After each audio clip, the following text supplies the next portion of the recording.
Hello, I am Disbrew, and you can argue many reasons about why Battlefield 2042 died how it did.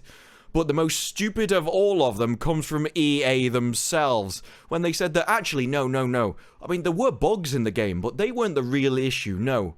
The problem came when Halo Infinite was released, and that was just in such a polished state that suddenly all of the players realized that these bugs actually existed.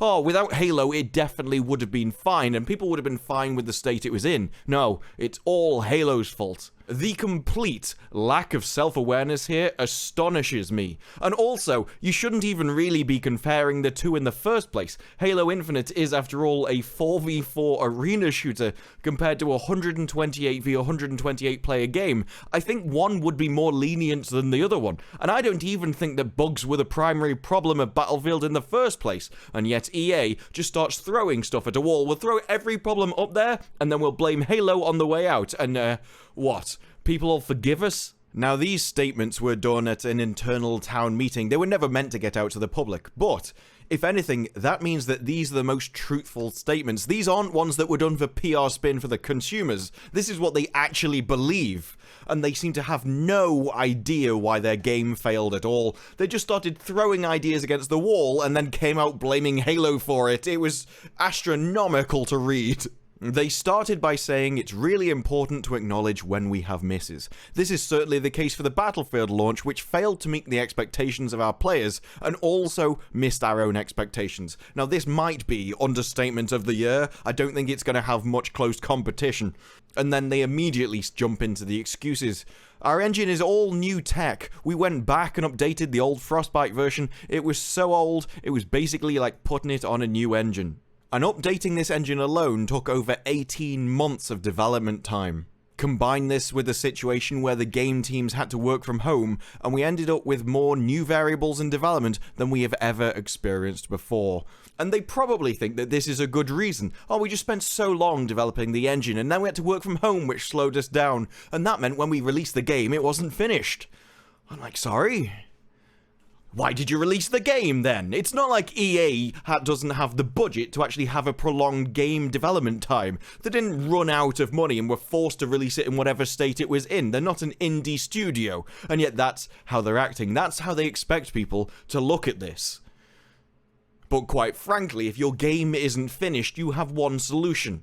You don't release it until it is. And yet they were sure they could manage it. Why? Because they've done live service games in the past, and they thought they could manage player expectations, get them used to a terrible product. They'll accept anything we throw at them, and then over time we'll improve it back to a state where we should have released it originally.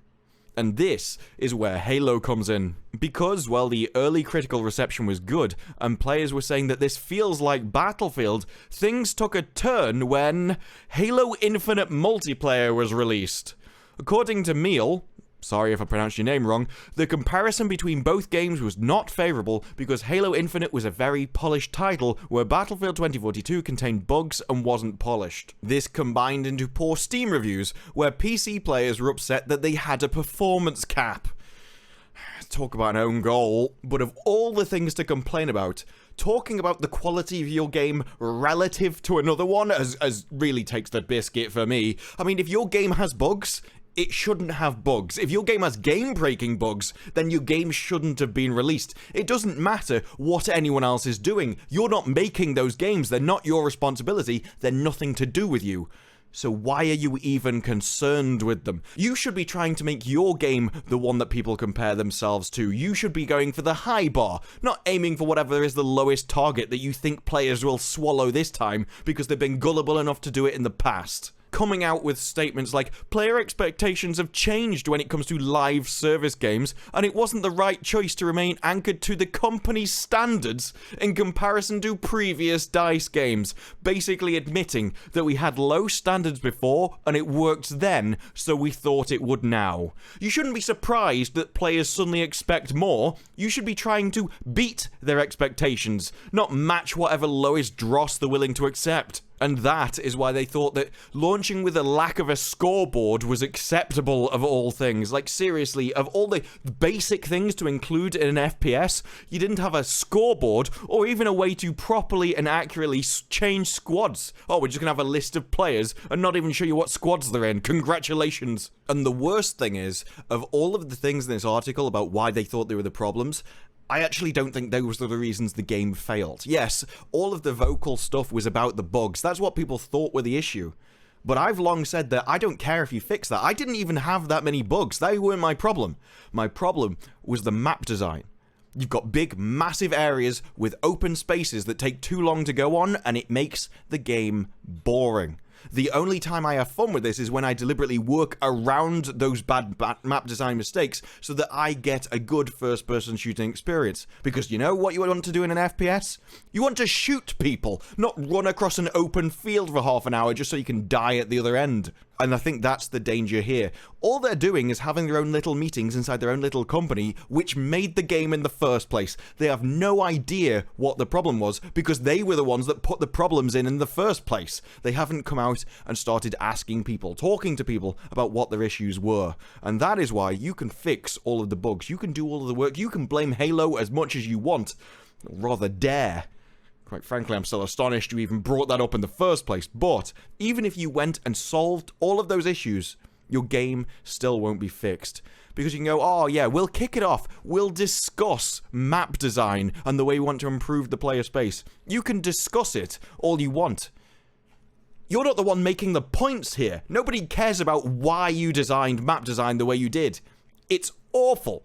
And until EA and DICE are willing to admit that the problem with the game lied with them, it was lied with what they created, what they designed, their deliberate design decisions, rather than Halo or, oh, we just didn't have enough time, then they're never going to fix the game, because they can't. As long as they think that they were right to make the decisions that they did, you can't improve the game from that, because you'll just make those decisions all over again in the future with the DLC and the expansions and the patches. This isn't a problem that can be fixed by trying to palm off the responsibility onto something else. Oh, if only we weren't working from home, if only we didn't have another FPS actually competing with us for viewers, then maybe actually we might have been a success. None of that works. The problems with Battlefield 2042 were at the core of the game. It was the decisions that were made themselves. And it didn't matter whether you spent another 5 million hours developing that game. As long as you just made more maps of that style, you still would have ended up with all of the same issues that you did at launch. And none of this will be fixed until you change that. But let me know your thoughts on Battlefield 2042 down in the comments below. Like the video if you like the video, subscribe for more videos like this in the future, and I will see you in the next one. Bye-bye.